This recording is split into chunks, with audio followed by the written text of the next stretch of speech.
Sejam todos bem-vindos a mais uma edição do programa Logos. Eu hoje tenho o prazer de conversar com o Márcio Kanawa, ele que é missionário, é também capelão e é diplomata civil pelos Estados Unidos da América. Teremos então o prazer de conversar com ele num momento muito peculiar, para enfim percebermos como é que poderemos explicar estes fenómenos sociais e alguns comportamentos desviantes que a sociedade tem vindo a viver. Márcio Kanawa, prazer, muito obrigado por ter vindo ao programa, é um grande prazer. Seja então bem-vindo para esta conversa informal, franca, para então nos tentar então ajudar a perceber esses fenómenos sociais. Eu então vou começar por pedir-te que te apresentes, porque enfim o nosso público, nem todos te conhecem, nem todos sabem aquilo que tu fazes. Sim, senhor. Então, se tivesse a bondade, agradecia. Muito bem, agradeço desde já pelo convite aqui do meu querido irmão Erlander Napoleão. Glória a Deus, que Deus abençoe Angola inteiro e todos aqueles que estiverem a acompanhar este programa, que têm apoiado. Deixa aí o seu like, apoia a nossa causa, porque nós somos a força matriz deste país. Sei que Deus está a fazer grandes coisas por nós, jovens, e Deus está procurando pessoas corajosas, eloquentes, capacitadas, que vão à luta, vão à busca, vão à conquista. E deixa-me apresentar, eu sou Márcio Kanawa, sou um capelão mundial dos Estados Unidos da América, sou um diplomata civil para causas humanitárias.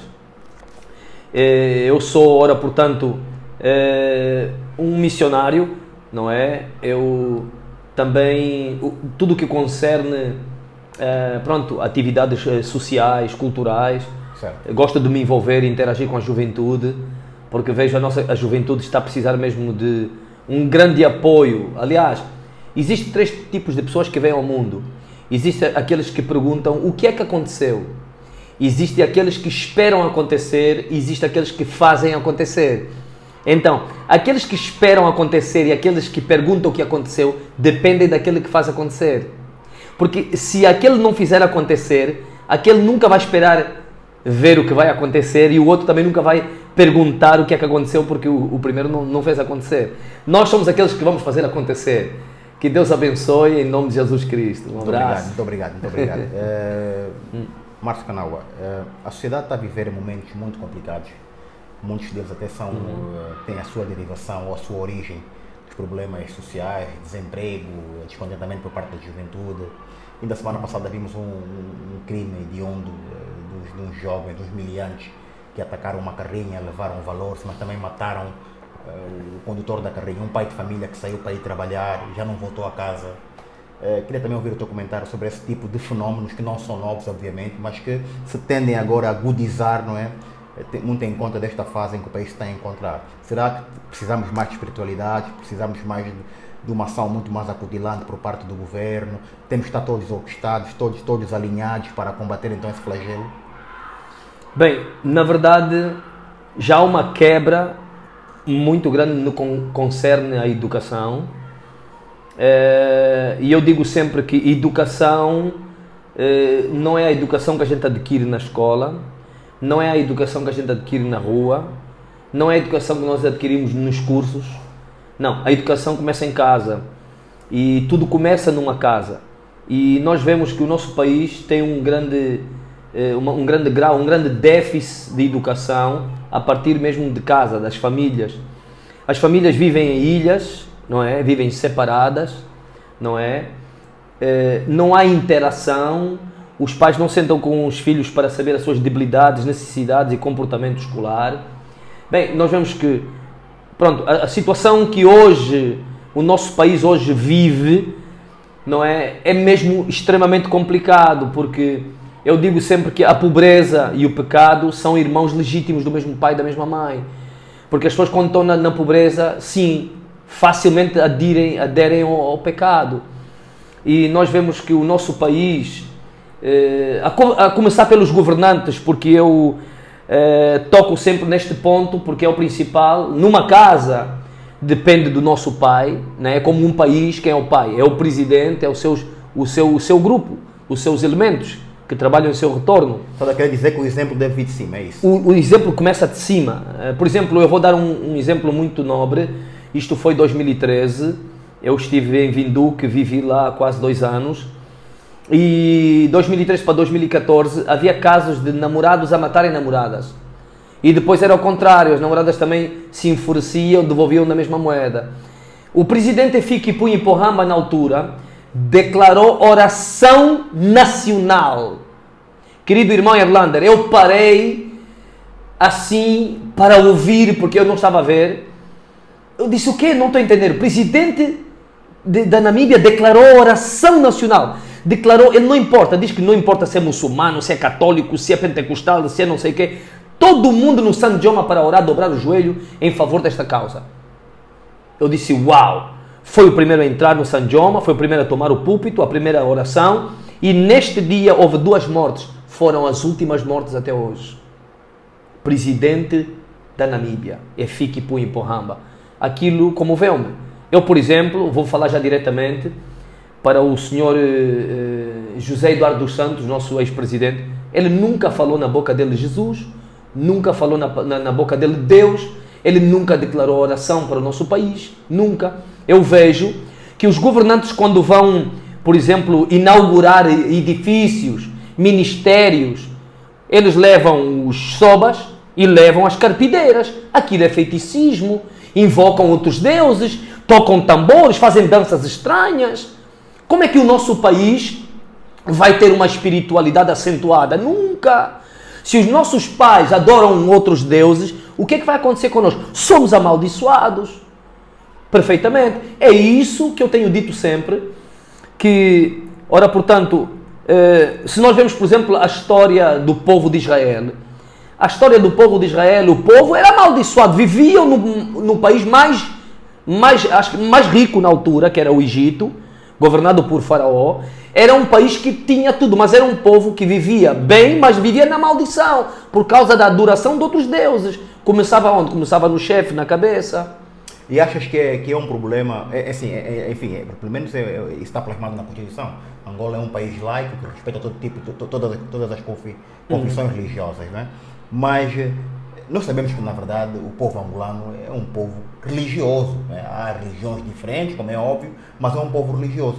O facto das nossas lideranças não invocarem, não praticarem, quiçá, não apelarem à oração, também contribui para que estejamos, de certa forma, amaldiçoados, como tu disse? Bem, vamos lá ver. Lá no Salmos, no seu capítulo 42, versículo 6, diz que um abismo chama outro abismo. Ok? Maldição chama maldição. Não é que nós somos amaldiçoados, não. Os governantes é que amaldiçoaram o nosso país. Explica isso, não estou a perceber. É simples. Vamos lá ver uma coisa. A Bíblia lá fala no Ezequiel capítulo 18, diz que o pai não vai levar a maldição do filho. Se o pai cometeu, então o filho não tem que pagar o que o pai cometeu. Ok? Por quê? Por que Ezequiel, o profeta Ezequiel, estava a dizer isso? Porque, pronto, nós vemos hoje o nosso país. Eu, por exemplo, já tenho alguns vídeos no YouTube onde eu já falava da prisão dos governantes. Isto 2014, 2015, eu andava com uma coluna na cidade e fui até no hospital militar, coloquei a minha coluna e eu falei para os generais: senhores generais e oficiais do exército, Deus vai visitar esta nação, a começar por vocês, e vocês vão vomitar tudo aquilo que comeram, e Deus vai colocar um por um na cadeia. Eu já falava isso em 2014, 2015. Em 2014? Sim. E aconteceu agora. Foi a justiça de Deus. Então nós estamos a ver que hoje nós já começamos a entender o que é o Evangelho, o que é a oração. Vemos hoje as famílias já reunidas em casa, não é? A unirem-se cada vez mais, fortemente em oração. E aliás, o que está a acontecer hoje... Mas essa união parece que é espontânea, é natural, ou as pessoas estão unidas em oração quando há problemas? Bem, na verdade as pessoas têm que ter problemas mesmo, porque o homem não vai se encontrar com Deus facilmente. Porque eu digo sempre que o homem... pronto, Deus tem 4 escolas, tem a cadeia, tem o hospital, tem os problemas e tem a igreja, né? Mas são mais aqueles que vêm pelos problemas, pela dor, do que o amor. Por exemplo, eu vou dar o meu caso. Eu fui preso, né? Pronto, como muitos sabem que fazia assaltos à mão armada, um dos meus últimos assaltos foi uma casa de câmbio, fui parar na cadeia, e porque tivera sido condenado a 24 horas, então 24 anos de cadeia, então aquilo me obrigou, não é, a aceitar Cristo, a aceitar andar no caminho da verdade. Então, as pessoas, quanto mais problemas têm, mais acreditam em Deus. E embora que é mais fácil de enganá-las. Yeah. Mas quanto mais problema for, quanto mais tempestade, mais doenças, mais complicações, as pessoas mais crentes, mais creem em Deus. Acreditam mais em Deus. Acreditam mais em Deus, buscam mais Deus. Às vezes é necessário mesmo nós sofrermos, não é, para adquirirmos o caminho de Cristo. Mas eu quero dizer, não é porque nós somos amaldiçoados, não, esta terra, na verdade, é mesmo abençoada. Só que os nossos governantes não souberam dirigir bem as riquezas. Nós vemos, por exemplo, a prisão dos nossos governantes, milhões e milhões de dólares, enquanto temos problemas de seca, temos problema de fome em muitas províncias, temos problema de água. E então, houve alguém que me perguntou, eu estou num partido político cristão. Bem, um partido político não é cristão, mas formado por cristãos, porque na lei constitucional é proibido, não é? E então houve alguém que levantou e perguntou, mas então como é que vocês estão a pensar em erradicar a fome e a seca? É simples, é só tirar o dinheiro que os governantes meteram no bolso e nós investirmos na água e na comida do país, na agricultura, é simples. O dinheiro que eles roubaram, o dinheiro que eles extorquiram, não é a política que é pecado. O que é pecado é o que os políticos estão a fazer. Porque esta palavra política do grego significa polis, que é a arte de organizar uma sociedade. Então você não vai me dizer que organizar uma sociedade é pecado. Não, da maneira como eles estão a organizar a sociedade é que é o pecado que eles estão a cometer. Porque Jesus Cristo disse que nós éramos o sal da terra e a luz do mundo. Mateus capítulo 5, versículo 13. E então, o que é que aconteceu?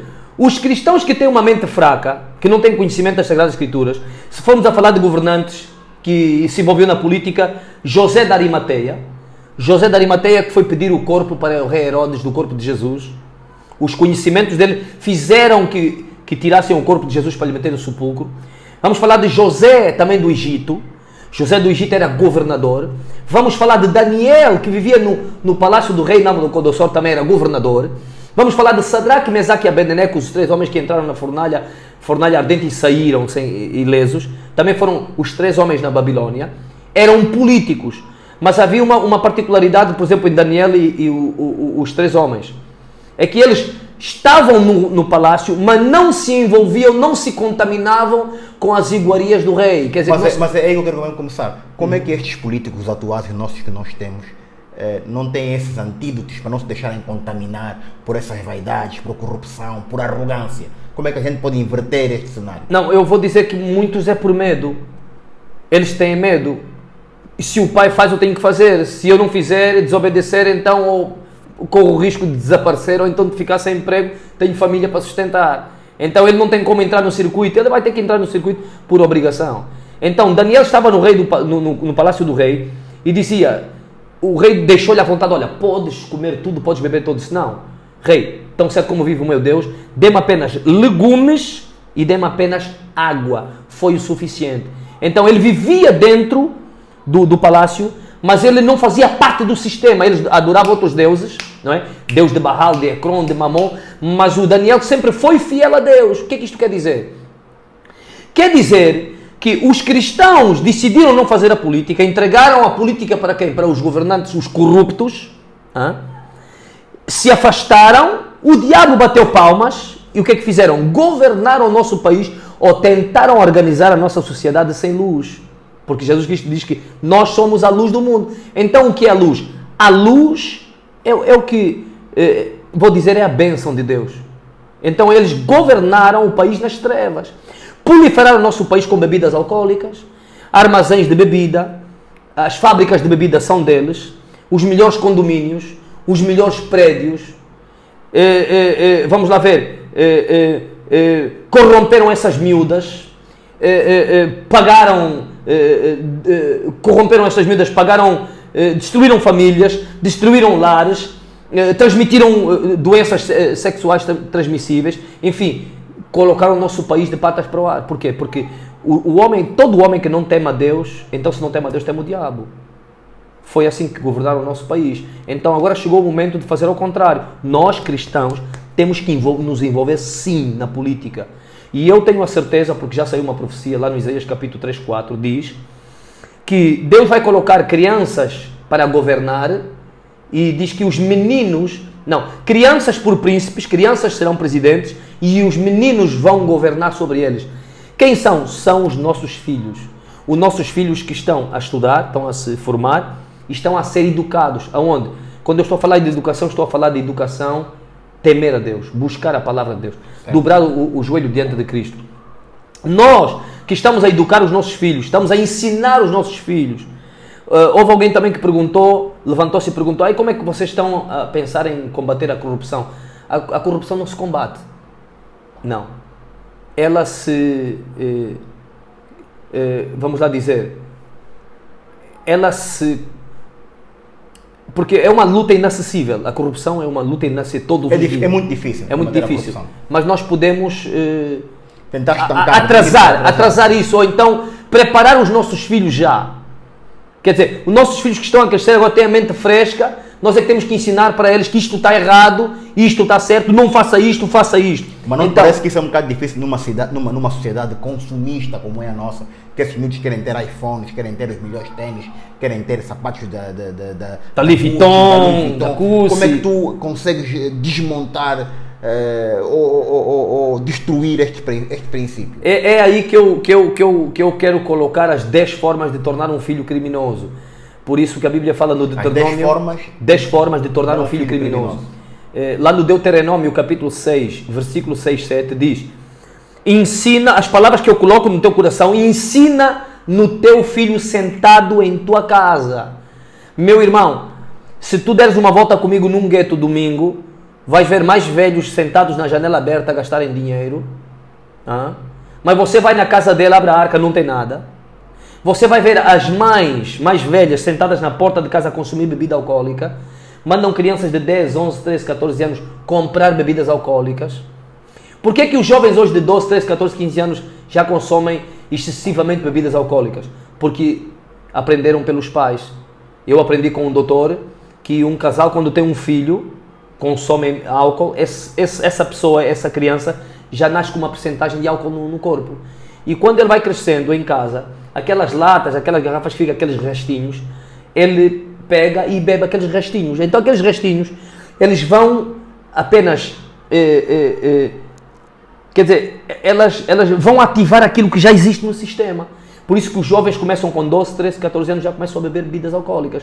Então, a primeira forma de tornar um filho criminoso, a primeira forma, é pai que ri com os disparates do filho.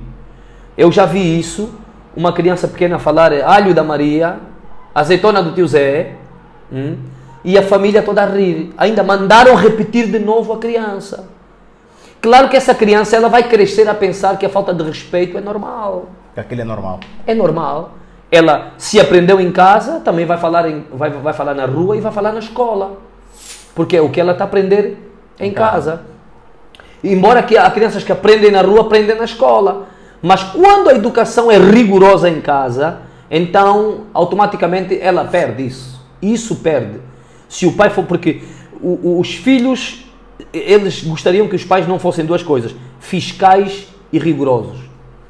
Os pais não estão a fiscalizar. Por exemplo, eu tenho uma menina que ela disse que estava a sentir muito frio, eu quis lhe oferecer uma camisola. Ela disse: não, olha tio, não posso aceitar a tua camisola. Eu disse: não, porque olha, a minha mãe conhece cada peça da minha roupa. Quer dizer, se eu lhe desse aquela camisola, a mãe ia dar conta, onde é que você tirou esta camisola? É uma peça estranha. Yeah. Agora, como é que uma filha aparece com um iPhone X em casa novo e os pais não questionam? De 1 milhão de kwanzas. É a tal falta de educação. Vamos lá ver. Segunda forma de tornar um filho criminoso. É pai que dá dinheiro anarquicamente ao seu filho.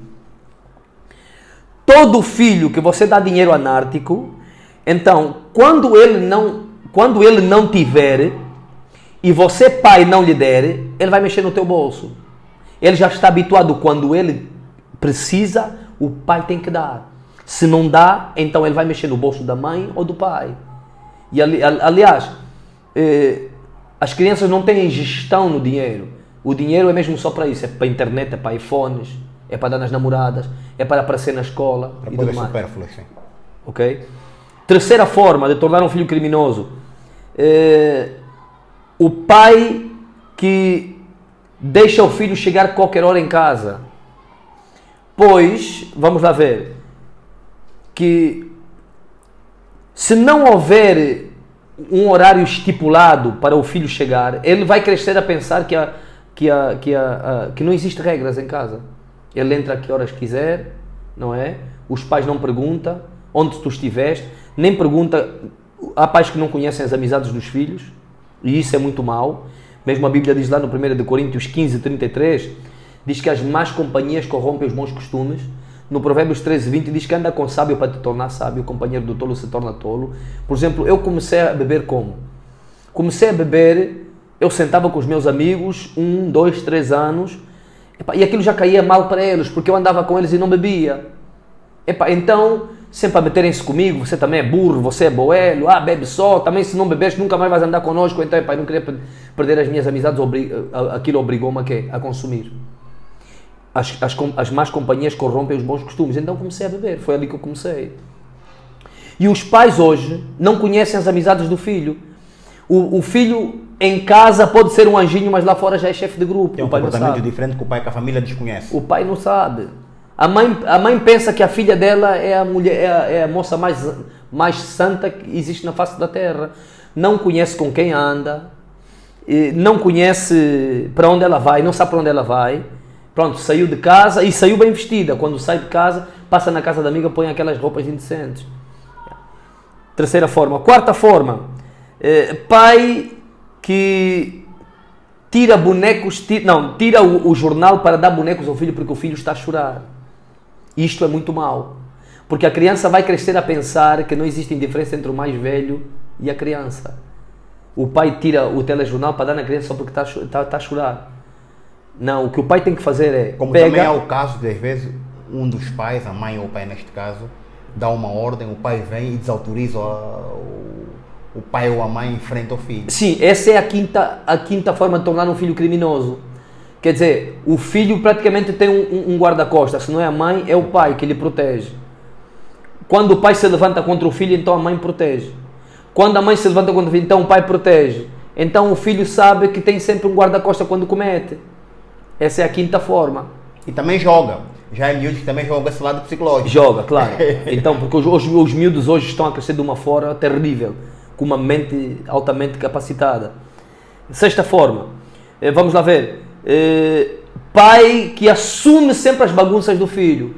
O filho vai crescer a pensar que os outros podem responder ou podem assumir as suas responsabilidades. E isto é bastante errado. Muito errado. Você que qualquer problema que o teu filho comete, o pai está lá sempre para responder, está lá sempre para resolver. Isso é muito mau. Sétima forma. Pai que deixa filho beber e fumar. Normalmente o filho quando bebe e fuma à frente do pai é porque o pai já deixou. Isso é muito mau. Sim. E isto é mesmo para destruir o filho. Pois que o filho vai crescer a pensar que, pronto, ele já é dono do seu próprio nariz, não é? E também pode fumar em casa, pode beber em casa. Bem, isso acontece mais na Europa, em Portugal. Oitava forma. Ora, pai que deixa o filho gritar com a mãe. Isto é muito perigoso. O filho está a gritar com a mãe e o pai não faz absolutamente nada. Claro que o filho vai crescer a pensar que ele também já é mais velho, não é? E quando tem razão, os outros devem se humilhar diante dele. Isso é errado. Pai é pai, mãe é mãe, filho é filho. O filho tem que se colocar no dever de filho. Certo. Ainda que a mãe esteja errada, ele não pode gritar com a mãe. Nona. Ora, pai que deixa filho ver tudo e ouvir tudo. Esta parte aqui, meu irmão, deixar um filho... Porque hoje em dia, eu estava a dizer que os pais estão a confundir entre formar e educar, não é? Os pais, antes de dar uma Bíblia para o filho, estão a dar telefones digitais. E nós vemos que os telefones digitais, elas fornecem informações que antigamente era extremamente restrito. Hoje, não é preciso ir muito longe para adquirir pornografia infantil. Já há pornografia infantil. Infelizmente. Um telefone com dados, você pode, enfim, ver o mundo inteiro. Você pode viajar o mundo inteiro. Já há sites também que ensinam as pessoas a se suicidar sem dor. Isso é satânico. Por isso que nós solicitamos sempre aos pais cuidado com os telefones digitais. Márcio Kanawa, esses 10 pontos, esses 10 eixos, combinados numa criança, num homem, num cidadão, que mais tarde também será um cidadão da nação e também será um pai de família, estamos aqui a criar uma bomba atômica, não no lar. Um mau cidadão e um mau marido e um mau pai também quando for pai. Eu acho que é um míssil nuclear, posso assim dizer. Por exemplo, eu tiro o meu caso, não é? Eu saí de Angola com 2 anos, fui para Portugal. Certo. E já com 8, 9 anos já tinha tendências de mexer. E com 12, 13 anos já eu estava nas pistolas e facas. Com 12, 13 anos? 12, 13 Isso anos. lá em Portugal? Em Portugal. Pronto. Sim, todas estas 10 formas posso dizer que aconteceram comigo, não é? Porquê? Porque, pronto, sabemos que o nosso país já atravessou uma grande crise que foi a guerra.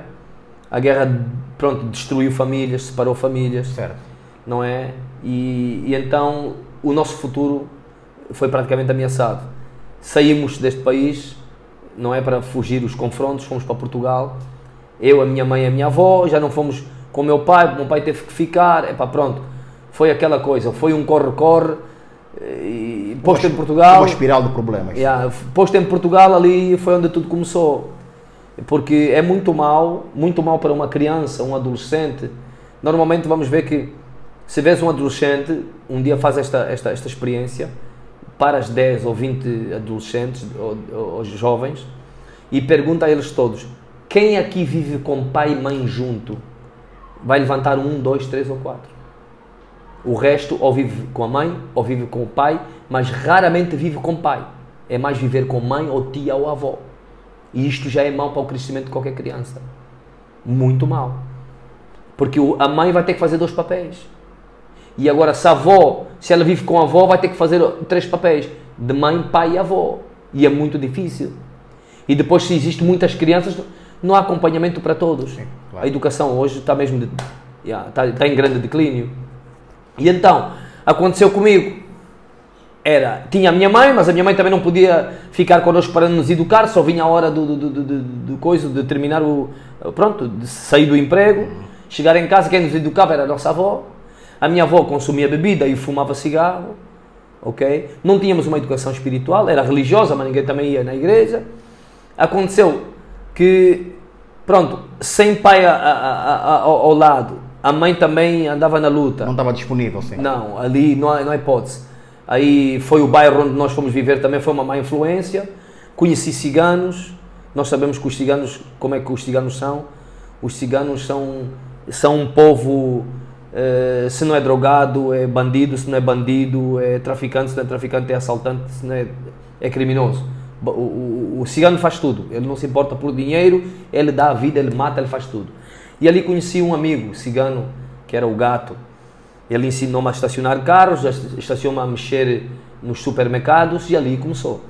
E o que é que incentivou-me mais? Foi a televisão.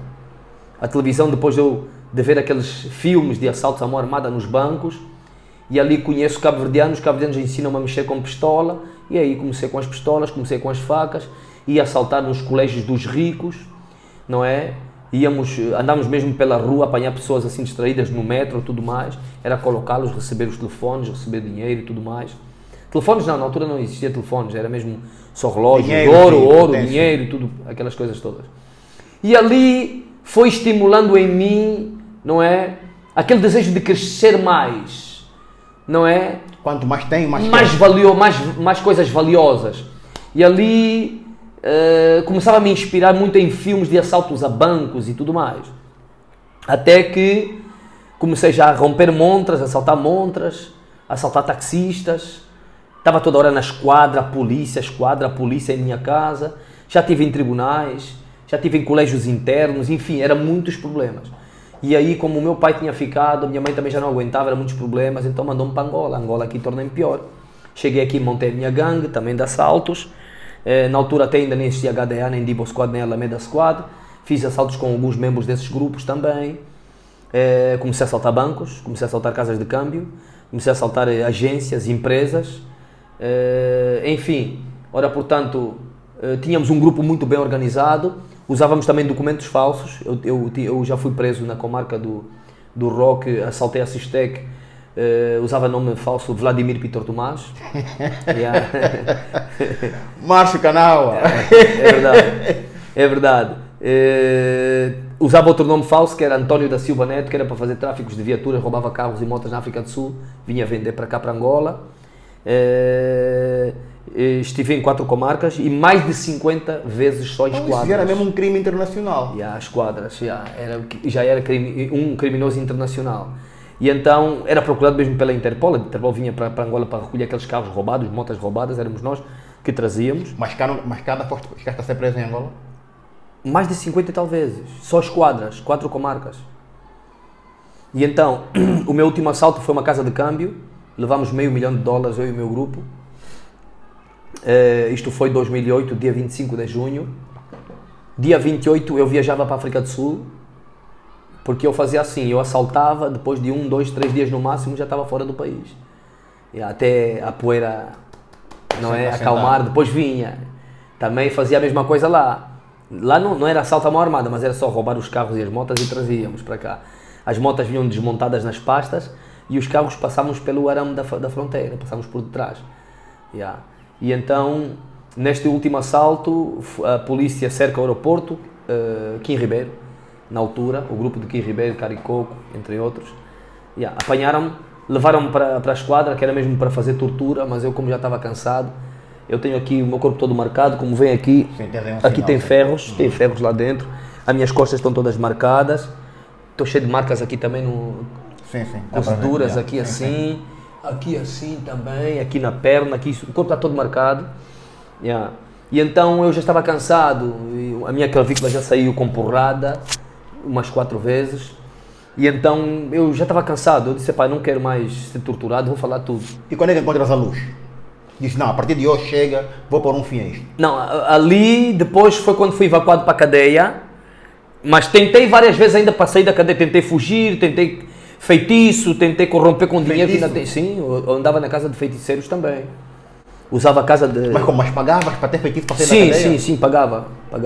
Tem um senhor aí no Kikolo, que nos lavava, nos temperava bem. Mas aquilo funcionava como? Tornavas-te invisível ou acordavas já num outro sítio? Não, aí já é outro nível. Já é outro nível. Tornar invisível, já tens que comer... Mas isso era mesmo execuível com esses casos de pessoas que funcionam? Aí já tens tens que comer coração, tens que ir no cemitério comer coração de pessoa, tens que comer as vísceras dos mortos, tens que comer corações de animais, tens que vender a tua alma para o diabo, para se tornar invisível. Aí são pactos mais profundos, tipo na grelha. Na grelha, o pacto que ele fez mesmo é mesmo ir no cemitério comer vísceras. A maior parte desses grandes famosos foram no cemitério comer carne de pessoa. Mas isso depois produz o quê? Em termos materiais? Não, produz mesmo, tem fruto. Pegas mesmo dinheiro, pegas tudo. Mas, meu irmão, é como tudo. Estou a falar a sério, Márcio? Estou a falar sério. Mas é com um tempo determinado. Porque... depois o demónio começa a te a cobrar, o feiticeiro começa a te a cobrar, não consegues pagar, então tu já vais. E quando tu entras em dívida com o feiticeiro, as pessoas dão conta mesmo que tu estás em dívida, não estás a pagar. Se, por exemplo, se tu entraste com um pacto de matar vidas, vais ter que matar vidas toda a tua vida. É um ciclo vicioso. Sim, é um ciclo vicioso. Quando você não pagar com vida, então vai a tua. É simples. Bem, não vou falar aqui nomes, mas tem uma grande cantora que ganhou o prémio e morreu. Ela foi buscar pacto. A maior parte desses cantores de Kuduro fazem todos pacto. Quando você vê um cantor de Kuduro que apareceu agora e começou já a meter tatuagens, pronto, já está no pacto. Já está no círculo. Opa! Incrível. Yeah. Sim, mas voltando à tua história. Procuraste feitiço para tentar sair, mas depois não tudo não deu certo. Não deu certo mesmo, porque já era o propósito de Deus para a minha vida. Deus mesmo disse, esta é a tua última cadeia, a tua última chance. Se saís da cadeia sem te converteres, então vais morrer. E o que é que aconteceu? Pronto, eu mesmo próprio também estava decidido em mudar. Houve um colégio que a minha mãe me levou em Coimbra, um colégio lá, Miranda do Corvo, lá nos fundos dos matos mesmo. Aquilo é só montanha, árvore, floresta. Um sítio isolado, sim. Yeah. Eu estava disposto a mudar. Eu fui para aquele colégio para mudar mesmo. Mas o que é que aconteceu? Aconteceu que o padre era pedófilo. O Bula, que era o homem mais mau daquele colégio, batia, fazia, desfazia, era namorado do padre. Todo mundo sentia medo daquele homem. Eu fui com o intuito de mudar, mas encontrei aquele ambiente, aquilo me fez recuar, fugir do colégio. Então eu tinha aquele desejo de sair do mundo em que eu estava. E pronto, a última cadeia foi boa porque foram muitos anos de cadeia. Foram 24 anos de cadeia e $500 mil de indemnização que eu tinha que pagar. Se não pagasse, ia dobrar mais 24. Estava a entrar com 26, 24 mais 24, ia sair na bengala. Ia sair já tipo Abraão. Então eu não tive outra chance senão dobrar o meu joelho, me converter diante de Cristo. Vinham igrejas, todo tipo de igrejas, católica, universal, mundial, pentecostal, vinham muitas nos apoiar ali conosco em orações. Tínhamos orações internas e externas. Externas são aqueles que traziam a palavra, mas nós. Mas já voltaremos aí, agora sem querer, se me permitir alguma latitude. Sim. Qual é a tua apreciação, tu que tiveste preso, digamos, entre aspas, que apreciação que tu fazes do nosso sistema prisional no que diz respeito à reinserção dos indivíduos da população prisional que mais tarde terão que ser reinseridos na sociedade? Achas que o papel que se tem, essas pessoas estão lá para pagar os seus crimes que cometeram, para serem punidos ao mal que fizeram à sociedade, mas sairão efetivamente homens novos, ou estão lá e aquilo acaba por ser um catalisador e saem de lá piores? Não, na verdade digo-te uma coisa, a melhor escola do mundo, tanto para o bem como para o mal, é a cadeia. Houve muitas vezes que eu entrei para a cadeia e foi na cadeia onde eu encontrei grandes planos de assalto, ok? E então é como tudo, meu querido, é como tudo. Lá no 2 de Timóteo 2,20 diz que numa casa há vaso bom, vaso mau. Imagina, eu entrei para a cadeia, saí bem. Isto está aqui na consciência, tudo depende da nossa consciência. Mas principalmente... Mas tu podes ter sido um ano in a million. Mas qual é a avaliação que tu fazes do cômputo geral, não é? Sim, mas vou-te dizer, nesta última cadeia que eu entrei, não sou o único, querido. Não sou o único. Tem grandes homens comigo que eram altamente perigosos e saíram mesmo transformados. E está comprovado biblicamente lá no Ezequiel capítulo 7, 23, que Deus ordena fazer cadeias na terra. Vou-te dizer para que é que serve a cadeia, porque é que Deus orientou cadeias. Para que é que serve a cadeia? Sim. São duas coisas. 2 pontos muito importantes. Primeiro, salvar a vida do homem. O único sítio que o homem tem para se refugiar, para ficar guardado na sua vida, é a cadeia. Não existe outro sítio. Eu digo, a cadeia está a um passo do cemitério. Se você não entra na cadeia, você entra no cemitério, acabou. Porque o que te levou na cadeia realmente era para te levar ao cemitério. Sim. É uma segunda chance. É a primeira coisa, é guardar a vida do homem. Segundo, é você abrir o teu entendimento e entender que o que é teu, o que não é teu não toca para você, não ter problemas, acabou. Ou seja, é você entender que existe um Deus, você deve temer a Deus. Todo homem que teme a Deus se aparta do mal. Todo homem. Por exemplo, se eu falar um pouco de Lúcifer, ele só não gostava de 2 coisas. Ele não queria submeter à liderança e não queria se apartar do mal. Não temia a Deus. Se Lúcifer temesse a Deus, não se tornaria diabo. É como nós. Se nós não temermos a Deus, nunca vamos andar no caminho da retidão. Esquece isso. Se os nossos governantes não dobrarem o joelho diante de Cristo, diante de Deus, eles andarão sempre no caminho errado. E então, onde é que nós íamos? Pronto, eu dentro da cadeia não havia... Essa reabilitação das almas, se quisermos, não é? Você, em princípio, é um homem que cometeu crimes que lesaram a sociedade, mas vai para a cadeia. O que eu te perguntava é se, efetivamente, o que tu sentes é que dentro da cadeia há sistemas de transformar essas pessoas em novos cidadãos que possam ser, então, reinseridos na sociedade e consigam ter uma conduta sã e saber viver em sociedade, digamos assim. Bem, como eu ia dizer no princípio, não é? Como eu disse no princípio, que o homem, ele quer Deus quando ele sofre, não é? Vamos lá ver. São mais aqueles que vêm pelo intermédio da dor do que o amor. E Deus tem 4 escolas. Eu digo sempre isso. Tem a igreja, tem a cadeia, tem o hospital e tem os problemas. O homem, quando tem problemas, a primeira palavra que sai na boca dele é: ai meu Deus.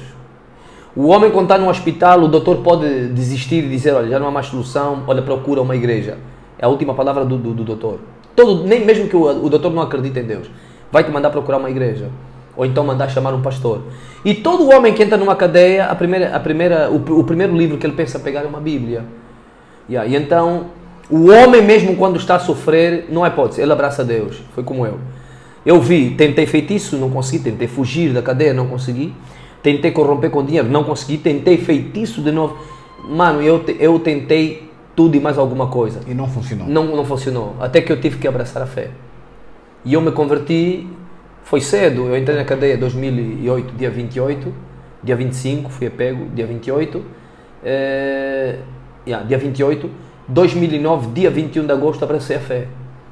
Até aos dias de hoje, e pela graça de Deus, não é? O apoio das igrejas, as orações, aquilo tudo, a minha dedicação, a minha devoção, fiquei 4 anos, não paguei absolutamente nada e saí da cadeia. Muito bem. Márcio, recapitulando, os nossos políticos, para além de terem alguma envergadura intelectual, precisam também efetivamente de dobrar os joelhos, como tu disse, é isso? É a tal educação espiritual. É isso que eles estão a precisar. Porque se eles não o fizerem, então Deus já está a fazer a sua justiça, não é? Vai receber o poder das suas mãos. Nós, os jovens, é que vamos reverenciar, vamos dar uma viravolta no nosso país. Eu creio que há mudança, nosso país vai mudar, temos a certeza absoluta, sintética, analítica e ainda morfológica, que há grandes homens de Deus aí já a dobrar os joelhos, há jovens que estão a se formar, que estão a ter um perfil, uma personalidade de ética, moral, cívica, homens que estão dispostos a dar a sua vida pelo país. Já chegou a hora de converter esse quadro. Eu acho que os nossos governantes, neste momento, vemos, por exemplo, o nosso querido irmão Augusto Tomás, até na hora do sofrimento da cadeia, invocou Deus. Então, quer dizer que o homem às vezes precisa mesmo de sofrer para olhar para Deus. Qual é a tua interpretação sobre essa manifestação de Deus, na altura do seu julgamento, do Augusto Tomás? Do ex-ministro Augusto Tomás? É aquilo que eu disse, né? O homem quando tem problemas fala: ai meu Deus, né? Justamente. Então o homem tem que sofrer, que é para abraçar a fé, não há hipótese. Mas surpreendeu-te? Eu já sabia que ele chegaria a esse ponto. Não, eu sabia, eu sei. Quase todo homem que passou em cadeias, em sofrimento, ele invoca a Deus, ele olha para Deus, não tem hipótese. Não tem hipótese.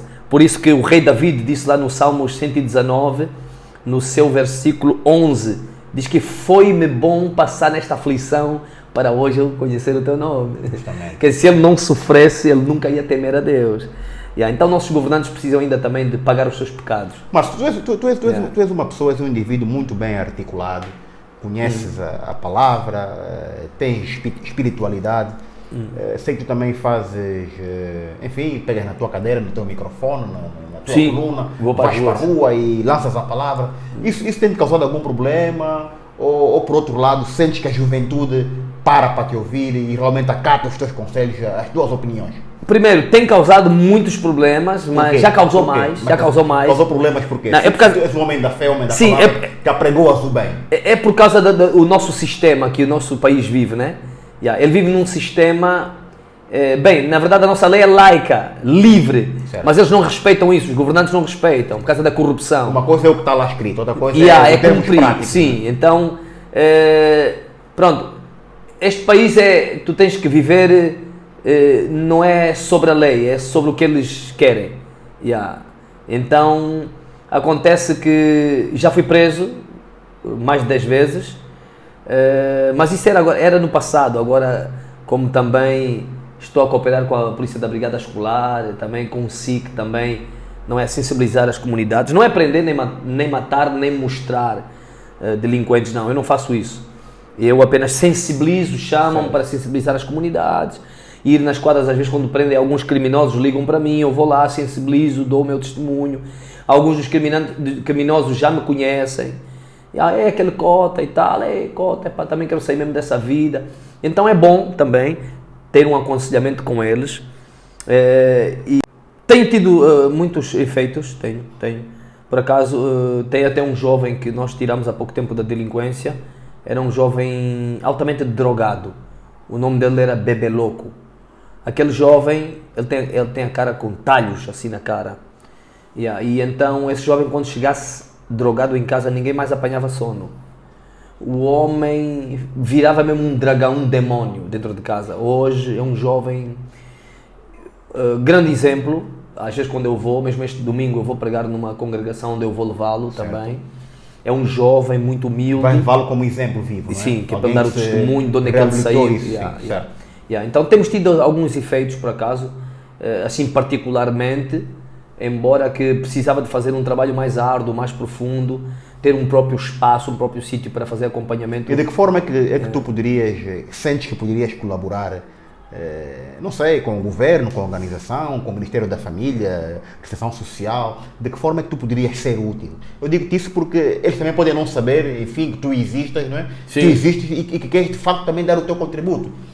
Sim, eu acho que, por exemplo, há dias eu estava a orar e recebo uma revelação de Deus que era mesmo para solicitar, pelo menos, o governo na área da nossa Polícia Nacional, não é? Uma vez que eu tenho uma formação de capelania, sou praticamente também uma autoridade, porque este distintivo é mesmo do FBI, não é? O fundador é um senhor chamado Augusto Teras, que é superintendente do FBI.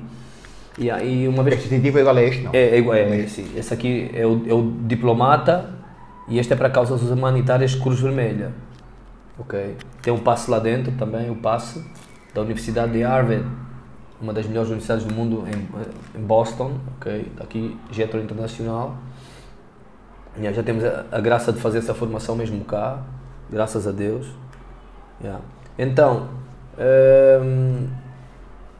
eu pensei, liguei para a minha tia também está ligada, não é,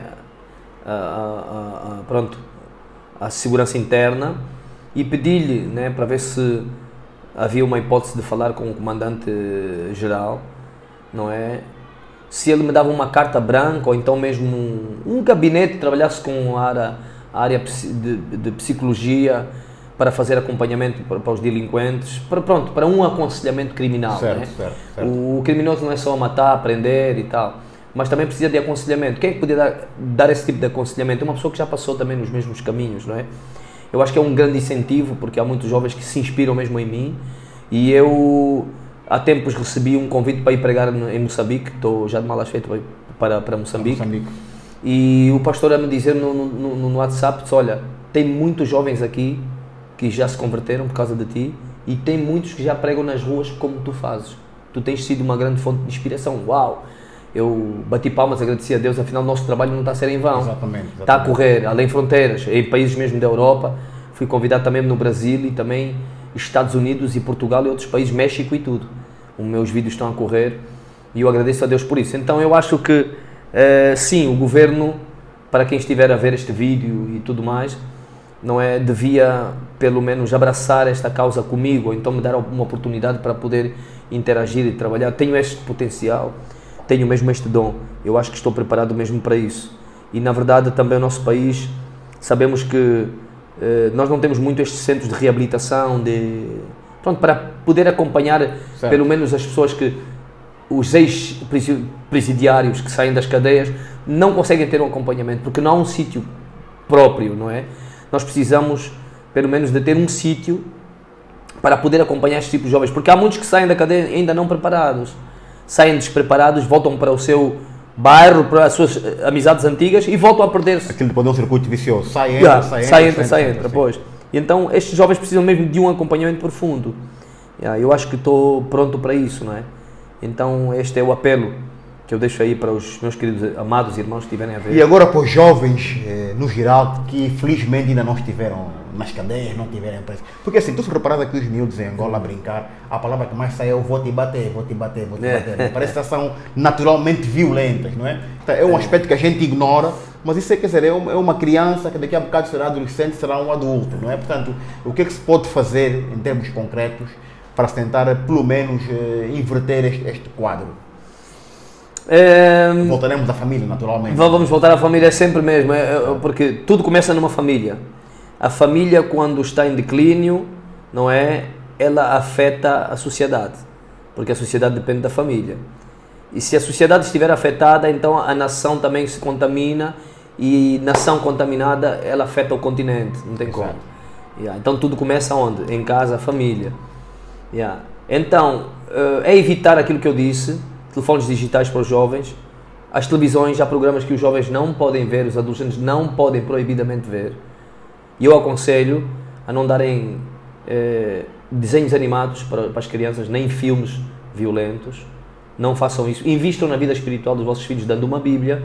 E há muitos bonecos, até Bíblias para as crianças. Sim, já com ilustrações. Bíblias com ilustrações, didáticas, bonecos, tem muitas coisas educativas.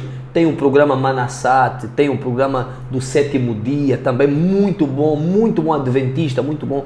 Tem programas para todas as idades, ok? Tem que investir na vida espiritual, ok? Porque a Bíblia está escrito lá no Efésios 6:4, no 1 até 4, diz que ensina o teu filho o caminho do Senhor. É o quê? É a palavra de Deus. Para ensinar o teu filho, para ele não possa desviar nem para a esquerda nem para a direita, porque toda criança com 5, 6 anos é a boa fase para você imputar nela qualquer coisa. Tudo que você ensinar para a tua criança com 5, 6 anos nunca vai esquecer.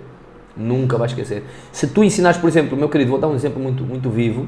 Eu estive na Etiópia, conforme te disse. Na Etiópia eu encontrei valores éticos, morais e cívicos, por incrível que pareça, e todo mundo sabe que a Etiópia é um país que passa fome, mas pura mentira. Irlanda, aquele povo, imagina, pensa tu comigo, um país que não come comida importada e não come comida congelada, passa fome? Não. Um país que passa fome, obrigatoriamente vai comer comida importada e congelada, mas eles não. Todos os dias, 5 horas. Infelizmente há essa informação, há essa imagem negra destes países. Perfeitamente. E é, de certa forma de denegrir. Por exemplo, teve cá ontem o presidente do Chad e ele disse: nós estamos preparados para colaborar com Angola em exportar carne. Uau! Por quê? Porque os gajos são bons em agricultura e pecuária. Uau! Mas a imagem que se tem daquilo, um país pobre, mas parece que há uma certa tendência venenosa em manchar esses países. Porque eu, por acaso, não pensei que Etiópia, mas está a mandar aqui um dado interessante. Sim. Eles vivem 85% à base da agricultura, irmão. O melhor café, o melhor açúcar, leite. É um país... Tudo natural, fresco, orgânico. Tudo natural. 5 horas, 6 horas da manhã já estão a matar animais. Ok? E agora que eles fizeram as pazes com a Eritreia, tem peixe em abundância. É um país, a comida deles 100% natural, não engorda. Você não vai ver nenhum etíope gordo, assim, obeso, não tem. Você anda meia-noite, 1, 2, 3 da manhã, não tem bandido que nem te assalta nem com faca nem com pistola, andas à vontade. Tem educação na rua, não separa a mulher em qualquer lado, não, parar assim, não. Há mesmo educação naquele país. E depois é uma coisa que eu reparei. Tem muçulmanos, ortodoxos e evangélicos. O muçulmano vive com o ortodoxo, vive com o evangélico, tudo em comum, não há briga. Tudo em harmonia. Não, por quê? Porque a criança lá, ela cresce a conhecer ou o Alcorão ou a Bíblia. A criança, quando cresce, já tem uma noção, já fala pai, mãe, Bíblia. Pai, mãe, Alcorão. A criança já nasce naquela educação. Irmão, eu contei 20 saias curtas. E onde é que eu fui encontrar saias curtas? Na cidade onde tem as pessoas que têm mais dinheiro. Agora, naqueles sítios humildes não vais ver. Você vê, sim senhora, jovens na rua, Irlanda. Em nenhuma parte, nem esquina, nem em beco, nem em bairros periféricos, nem em subúrbio, não vais ver ninguém com álcool na mão, não vais ver. As prostitutas lá de etíopes não fazem prostituição na Etiópia, vão no Dubai. Ali não existem essas coisas. É um país que eu, sim senhora, bati palmas. Qual foi o segredo deles? O segredo é é a educação espiritual. Ok? Porque, vamos lá ver uma coisa. Nós aqui é o inverso. É o inverso. Os bairros têm muitas cantinas. Não, nota só uma coisa. Festas, música alta. Sabe o que diz a Bíblia? Sabe o que diz a Bíblia? Mateus 6,33. Buscai primeiramente o reino dos céus e a sua justiça e outras coisas vos serão acrescentadas. Olha, a nossa vida, ela tem 4 pilares. Social, material, sentimental e espiritual. Então, começa onde? Começa na espiritual. Esta é o pilar destas 3. Certo. Mas nós começamos aonde? Começamos no material, começamos no social e começamos no sentimental. Nota uma coisa. A maior parte de todas as mulheres que casaram há 10, 15, 20 anos atrás estão todas solteiras, todas divorciadas, com 3, 4, 5, 6, 7, 8 filhos. Porque investiram aonde? Investiram na parte social, sentimental e material. Umas casaram por interesse porque tinha dinheiro e agora estão a sofrer. Ok? Não investiram na parte espiritual. Buscai primeiramente o reino dos céus, que é a vida espiritual e a sua justiça, que outras coisas, quais vos serão acrescentadas, quais? Sentimental, material e social, é simples. Então eles investem ao contrário, investem na vida espiritual. Mano, você vai ver 5, 6 horas, eu estava ao lado num hotel, 5, 6 horas já começou a oração. Às vezes eles não têm tempo, aquilo é um portão grande e um corredor grande até chegar lá dentro na igreja. Ele, como não tem tempo, ajoelha já ali no portão, faz a oração e vai para o serviço. Ainda que tenha que apanhar um táxi para lá. Apanha o táxi, ora na porta e depois vai. Quer dizer, foi primeiro buscar o reino dos céus e a sua justiça e depois foi para o emprego, mano. Então é aqui onde nós temos que começar a investir, na parte espiritual. É a parte espiritual. E sinceramente, vamos entender uma coisa, que igreja não é aquela onde nós vamos ao domingo, não, é a nossa casa. É aqui. É aqui, filho. Está na hora de dormir, vamos, todo mundo de joelho. Vamos, pega na Bíblia, vamos ler uns salmos, todo mundo, vamos ler uns salmos.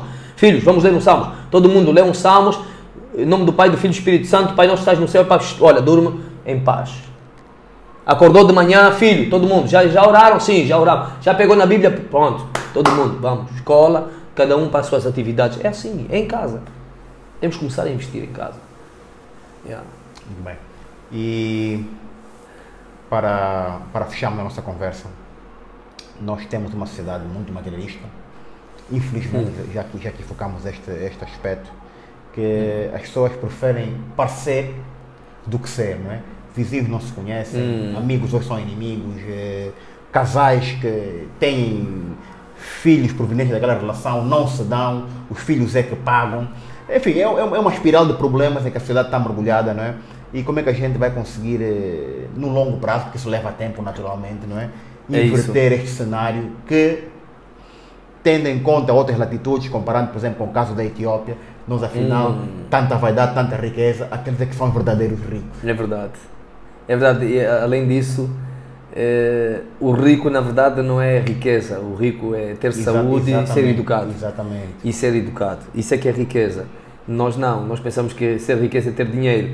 E claro, o homem cada vez mais rico, mais soberbo se torna. Aliás, na verdade não é porque a pessoa torna-se soberba quando pega dinheiro, não. Já era soberbo, o dinheiro só ativa aquilo que você já é. Certo. Por isso que a Bíblia estimula mais, é um catalisador. Por isso que a Bíblia fala em 1 de Timóteo 6, 9, 10. No 9 diz que aqueles que querem se tornar ricos caem em laços do diabo, em muitas tentações nocivas. Lá no 10 diz que a raiz de todos os males é o amor ao dinheiro. Não é o dinheiro, é aquilo que você sente por ele. Essa é que é a raiz de todos os males. E que diz que muitos se desviaram da fé, não é? Muitos se perderam por causa disso, por causa de amar o dinheiro. E então, normalmente nós vivemos numa base mesmo de disputa. Quem tem mais dinheiro, quem tem o melhor carro, quem tem a melhor casa, não é? E estamos a viver estes tempos, são tempos mesmo complicados, que o materialismo venceu a espiritualidade. Sim. E a indústria da fé. Falsos profetas, indivíduos que querem enriquecer a custas de pessoas vulneráveis. Irlanda, vou-te dar um exemplo. Uma menina de, acho que 19 anos, pronto, ela, como já me conhecia da televisão, ficou ali encantada daquilo que eu estava a falar. E então, eu disse, convidei-lhe, vamos comigo e tal, vamos aqui. E ela começou a fazer perguntas. A pergunta dela foi, mas, senhor missionário, como é que é possível na Igreja Mundial, na Universal, tudo o que pedem, casa, carro, dinheiro, as pessoas dão? Isso é simples. Naquele espaço de nós a conversarmos, chegamos até na casa onde eu disse que ela para ela me acompanhar. Certo. Eu lhe disse assim, sabes que o nome de Jesus tem poder? Disse, sim, sei. Sim, ele tem dois poderes. Tem poder para o mal e tem poder para o bem. Mal como? Eu posso usar o nome de Jesus para extorquir pessoas e ficar rico. Bem como? Posso usar o nome de Jesus Cristo mesmo para ajudar as pessoas a saírem dos seus males e a serem libertas. Vou-te dar um exemplo. Me conheceste há quanto tempo? Eu conheci-te hoje. Ok. Aquela menina, eu lhe disse, acho que foi... Mano, foi 30 minutos que nós fizemos daquela caminhada até a casa onde nós fomos, 30 minutos. Vê lá, por causa do nome de Jesus Cristo, em 30 minutos eu te trouxe até a casa. Quer dizer, se eu fosse um homem mau, te entrava contigo dentro de casa e te violava. É verdade. Ela parou assim. Pensou. Uau, entendi. Quer dizer, com o nome de Jesus eu consigo enganar pessoas e consigo ajudar pessoas. Então este nome tem tanto poder que eu consegui lhe trazer em 30 minutos que lhe conheci para dentro de uma casa. Imagina. Porque as pessoas estão a sofrer tanto. Como eu disse, as pessoas cada vez mais pobres, mais desgraçadas, mais problemas, mais querem Deus e se entregam. Então as pessoas estão a fazer tudo por causa de Deus. Mas o problema está nas pessoas ou está nesses falsos profetas? Porque Deus sempre revelou aos pobres. Pronto. Falsos profetas vão sempre existir. Sim. E qual é o ponto-chave dos falsos profetas? É porque as pessoas estão a sofrer muito. Então, eles conseguem... Enquanto um terreno fértil. Conseguem penetrar na vida das pessoas usando certo. o nome de Jesus Cristo e as pessoas, pronto, recebem-no porque, pronto, é um homem que está a vir em nome de Cristo. E que vende uma promessa que nem sempre é execuível ou alcançável. Ok? Então, as pessoas abrem-se esperando melhorias nas suas vidas, não é? E então a Bíblia adverte. O que é que acontece com esse tipo de pessoas? É falta das pessoas de terem entendimento e de conhecimento. Porque a Bíblia fala no Mateus 24, diz que eles farão sinais e prodígios, se fosse possível enganariam até os escolhidos. No Mateus 7, 14, 15 diz que eis que vos envio no meio de lobos, ora, portanto, sejais prudentes como serpente e simples como pomba. Isso está também no Mateus capítulo 10, 16, que os falsos profetas, não é? Diz que acautelai-vos com os falsos profetas, que eles virão em meu nome, não é? Para enganar. Então, como é que nós conseguimos dar conta de um falso profeta? É simples. Toda hora é envelope, toda hora é dinheiro, toda hora é isto, toda hora é aquilo. Não, isso não vem de Deus. Nota-se mesmo que esse profeta, o que ele quer é somente dinheiro, quer enriquecer. E há igrejas que têm um culto para o empresário, culto para o político, para o professor. Então, nós estamos a viver esta é a era dos falsos profetas. Embora que já diminuiu um pouco porque as pessoas já estão a despertar. Estão a despertar aonde? Estão a entender que esses sinais e prodígios, afinal de contas, já é aquilo que Jesus advertia. Ou seja, as mesmas coisas que os falsos profetas estão a fazer é as mesmas coisas que nós antigamente andávamos na casa dos quimbandeiros.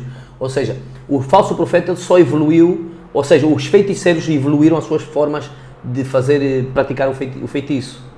Evoluíram como? Saíram da cubata, entraram para o templo. Deixaram aqueles itens, as bacias, os espelhos, usaram o quê? Usaram a Bíblia. Deixaram de usar aquelas vestes do feiticeiro, aquelas roupas ali tradicionais, usaram o fato. Deixaram de usar aquelas chás, aquelas águas, usam o azeite. Deixaram alguns itens, quer dizer, eles só inverteram o quadro.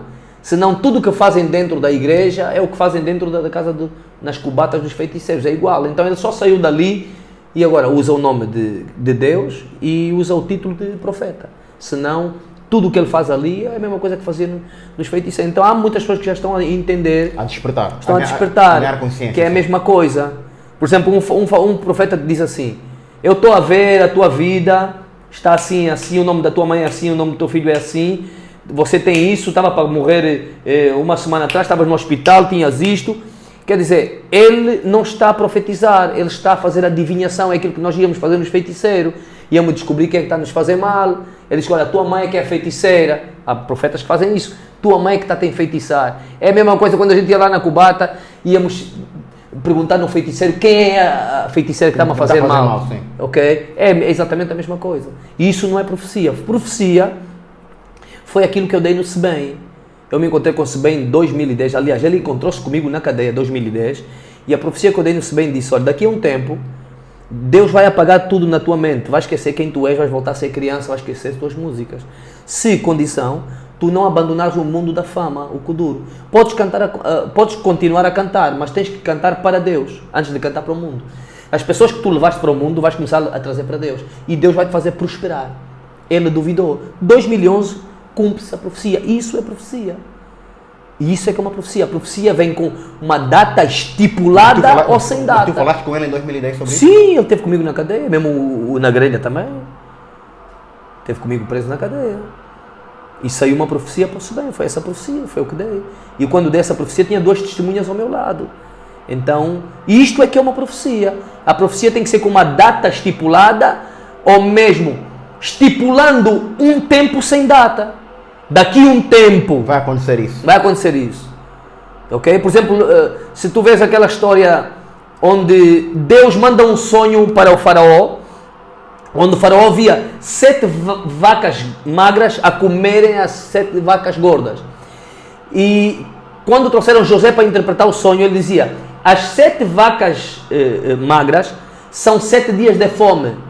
E as 7 vacas gordas são 7 anos de prosperidade, de muita abundância. E 7 anos de fome. Então o que é que ele tinha que fazer? Ele tinha que combater a fome, não é? Sim. Não é? Fazendo economia, não é? Fazendo economia nos bens alimentares para poder sobreviver os 7 anos de fome. Então Deus estipula, não é? Um acontecimento futuro com data. Daqui a 7 anos. Depois vai ter 7 anos de fome e 7 anos de abundância. Márcio Kanawa, qual é a tua profecia para esta nação, para os angolanos? Meu irmão, Isaías capítulo 3, versículo 4, foi a profecia que Deus me deu, que diz que as crianças Deus vai colocar por príncipes e os meninos vão governar sobre eles. Quer dizer que os nossos filhos que nós estamos a ensinar, estamos a formá-los, não é? Estamos a trazer a ciência para eles e a trazer o conhecimento da palavra, que estão a dobrar o joelho diante de Cristo, a temer Deus, são estes que vão governar o nosso país. O nosso país vai se melhorar. Em nome de Jesus Cristo, há uma profecia já que está a se cumprir, como nós vemos a situação, parece que está a piorar, mas não está. Não. Aguarda um pouco. Vai orando, colocando o teu joelho no chão, porque Deus está mesmo a operar. Aguarda mais um bocadinho, porque Deus é Deus. E Ele diz que não abandona os seus filhos. Que Deus abençoe, em nome de Jesus. Muito bem. Márcio Kanawa, antes de partir, uma breve oração para a gente fechar. Oremos. Querido Deus e querido Pai, abençoa, Deus, primeiro a casa do teu servo, Erlander, ó Deus, o seu trabalho, Pai da glória, todos aqueles que têm estado aqui, Senhor, compartilhando, ó Deus da glória, este maravilhoso trabalho para contribuir para a nossa nação, para edificar a fé de muitos, para dar luzes, para abrir portas, Senhor, para mudar a mentalidade, para quebrar os paradigmas, Senhor, ó Deus da glória, para que o homem possa crescer, ó Deus da glória, por intermédio da informação. Nós queremos contribuir, queremos lutar, dar o nosso sangue, o nosso melhor, o nosso sacrifício. E eu quero abençoar esta nação, porque esta nação, na verdade, é abençoada. Eu abençoo as crianças, abençoo os jovens, os adolescentes, os pais, as mães, as famílias. Eu abençoo as autoridades, também os nossos governantes. Abençoo toda a nossa nação e que Deus, a esta hora, possa ouvir o nosso clamor e ouça lá dos céus, abrindo as suas janelas, derramando sobre nós vida, saúde, paz, prosperidade, no nome do nosso Senhor Jesus Cristo. Esta é a minha oração. No nome do nosso Senhor oramos, com fé dizemos amém, e graças a Deus, e que Deus abençoe, aleluia. Viva, mano. Um abraço, muito obrigado. Hein? Obrigado, eu. Até a próxima.